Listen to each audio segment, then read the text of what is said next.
రమణుల జీవితంలా కోట్ల కోట్ల మంది జీవితాల్లో ఒక్కరి జీవితం కూడా ఉండదు.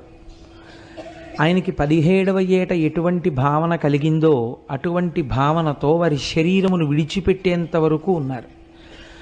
ఒక జ్ఞాని గురించి విని మీరు పరవశం పొందాలి. జ్ఞాని చేసినటువంటి బోధని మీరు పట్టించుకోవాలి తప్ప రమణ మహర్షి గురించి మీరు విని రమణ మహర్షి గురించి చదువుకుని మీరు రమణ మహర్షిలా ఉందామని అనుకుంటే బాగా జ్ఞాపకం పెట్టుకోండి, జీవితం పాడైపోతుంది.